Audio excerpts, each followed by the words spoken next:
make some noise for Simp and the Tiny Terrors!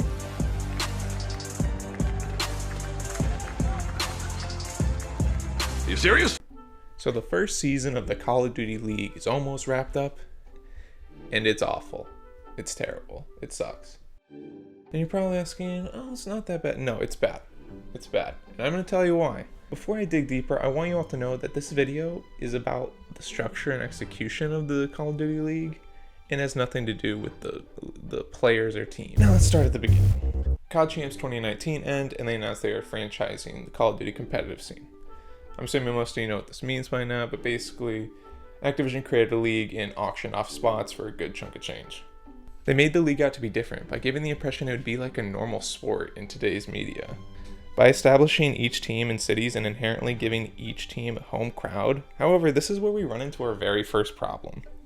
This league doesn't make any sense. Now, I might be alone here, but I was actually pretty excited when I heard about this league. I've only seen one season of competitive Call of Duty before, and I wasn't a fan of it. So once they announced the formation of this league and franchises, I was eager to see how it played out. I wanted it to be different. I wanted to have the feel of an actual sport, but they seem to have missed the point by franchising the league. The league only has 12 teams with 11 different cities, so ideally you would want to capitalize on these cities. But they don't. Instead, they use them in a way that completely removes the point of the players and teams being associated with the team's city. If you actually think about it, there's zero reason for the teams to be associated with the cities that they are.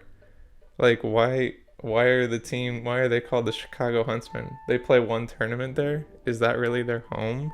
Like, what? It doesn't make any sense. And this is all because of the structure of this league with the amount of tournaments that they play, which leads me to my next point. Too many flippin' tournaments. Now, I know some of you might say that this is a more competitive format than a normal, like, one game a week format, but it's really not. Tournaments are supposed to be big events. They end things. They crown a champion. You win something. In the Call of Duty League, what do you get? You get bragging rights and 10 goober dollars. Normal sports don't do this during a regular season because it's boring. It's draining. The tournament format is just too much. It's too much gameplay with not enough of a reward. On top of that, these tournaments span over the course of 3 days. 3 days! That could work if each day didn't last like 10 hours long. I don't know how some of you watch this stuff. It's crazy. I can't even finish an entire event in one sitting. It's just so ridiculous and unfair to these teams to force them into competing day after day for no real reason. And it's even more pointless now that they've decided to include everyone in the playoffs. Basically removing all tension away from the regular season. Maybe I could forgive the tournament regular season format. Maybe I could get behind it. Maybe I'm wrong. Maybe it isn't so bad. Maybe it's just the production. Production is god-awful. This next part is no secret, but it plays such a big role in watching events that I just had to talk about it. Like, you all know how bad this is. It's so bad. The production of these events, it's honestly better online than on LAN, surprisingly. But we'll be focusing on the LAN portion because that's how ideally they wanted the events to play out. The LAN events were so poorly put together and so awkward that it made me embarrassed to be watching it. I felt like I was watching a Fortnite event again. Absolutely. Well, not only are you the guy that wins the top, we also have some people here that would like to take a picture with you. Come on out, guys. Come on out. That's right. Come on in. Gather around.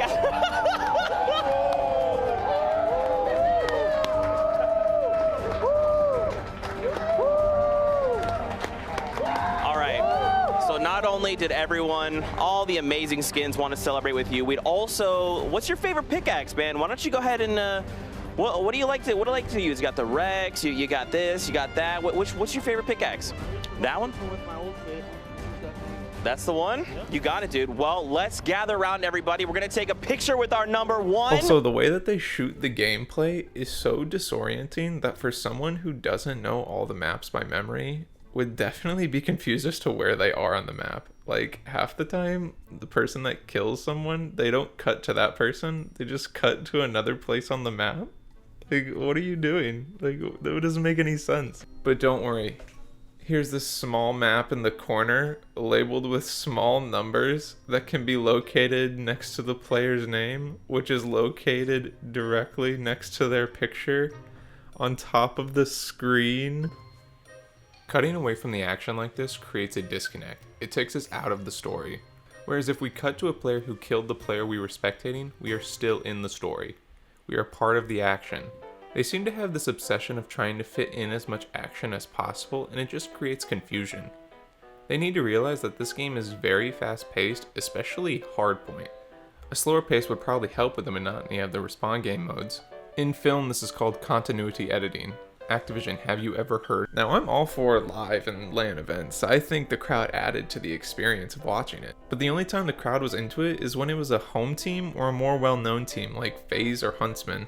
And that's because the people at these events are from the hometown. Like, obviously not all of them, but I guarantee the majority in attendance are natives of that hometown. Just listen to the crowd here in Minnesota at launch weekend when all the teams were present. When you're talking about spawns, so whatever kind of mess you can make this, they did just... Now listen to the same event without the home team or a team with well-known players playing. Is on the defense before those reinforcements arrive in to the front. Is it going to be enough? Pristini, he stays alive for the time being. His teammates now rock up to help. The cavalry arrives, and the hard point remains in Florida's hands. Do you see what I'm saying? If you have a team that represents a city, people are going to go there to see them play, not spend entire days watching other random teams play. That's why half the time the crowds are empty, because nobody wants to sit for 10 hours watching Call of Duty. Even the announcers have to beg for the fans to get into it. Make some noise, Minneapolis! This is a sign that long events with not enough of an engaging product work. Another problem with production is their breaks in commercials. Now I see this time between games and matches to be a prime opportunity to update us on the rest of the league, upcoming games, stats. But what do? They put us on a timer? Come on. You're telling me that these people are so uncreative and boring that they thought putting a big timer on the screen was better than keeping us up to date on this new league they created? I get the timer might be nice for people to go and grab a snack, but make the timer smaller and in the corner, not the whole damn graphic. This just speaks to the laziness of the people who put this league together. I know I mentioned stats a minute ago, and they do actually put stats up after games, but this is what it looks like. This isn't a very engaging display in telling us who did what. Literally, you could chop more than half of this random shit off, and this would look much better. Nobody cares about the guns and perks people were running. If you haven't noticed, everyone runs the exact same loadout. If we just get rid of all of this crap right here, enlarge this, maybe add some player pictures to, help build the relationship of who's who. Like it's not hard to make this a lot better graphic. It's just it irks me the wrong way when I just see these easy fixes that they don't make. And I know you all feel the same way. I know that there's tons of fixes out there that you're like, come on, like that's garbage. I don't want this video to get too long, and there is much more wrong with this league, so we are gonna do a speed run to get through the rest of the problems. Alright, sounds good? Contesting the point. Now this one is my favorite. This is a very strange show where the host awards arbitrary points to his guests and forces one of them to defend a predetermined hot take in the league against the other guest. And at the end, whoever gets the most points gets to put on the golden headphones for like 30 seconds and actually say something that they care about. This is such an insane way of executing a very simple and repeated idea for a show. Just have them debate the hot take. Don't randomly choose who defends what. Even the host doesn't know what's going on. That's a really hard one, but you know what? I'm gonna call this one down the middle. I'm gonna call this one down the middle. Oh no, that means you were up one. I feel like you guys both argued these points, both sides very good. No, but you... Events take place every other week. Now this is just weird. For some reason, the league decided to have the home series events happen every other week instead of just week to week. Now this might be because of the international teams, but still, it's a very awkward strategy to use when you want people to consistently watch your league and be invested in something that only happens twice a month. It almost feels as if they forgot about the league. Like, I'm not even kidding, once they didn't have any event for like 3 weeks. This is just not the answer to grow a new league. CDL points. Not everyone plays the same number of matches in a season because of the tournament format.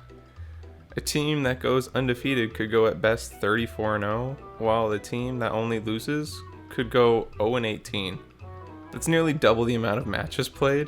So to solve this problem, they use CDL points to determine standings, which is like the biggest blue balls ever. It's so lame to use points to determine standings instead of wins. It's not even pleasing to look at. The Call of Duty League is now trying to bribe people to watch their events with calling cards. This awkward and for some reason too long of a walk players make through the crowd when being introduced. The poorly named hype battles that kill the momentum of the entire event. This long and unspoken halftime after the second game in a match that for some reason they don't say is a halftime but is clearly a halftime. The spawns are bad. The little contrast in the graphics during games. Domination is a competitive game mode. Call of Duty and I have a toxic relationship. We hate each other, but we want each other to succeed. I know most of you probably have similar feelings towards the game as well.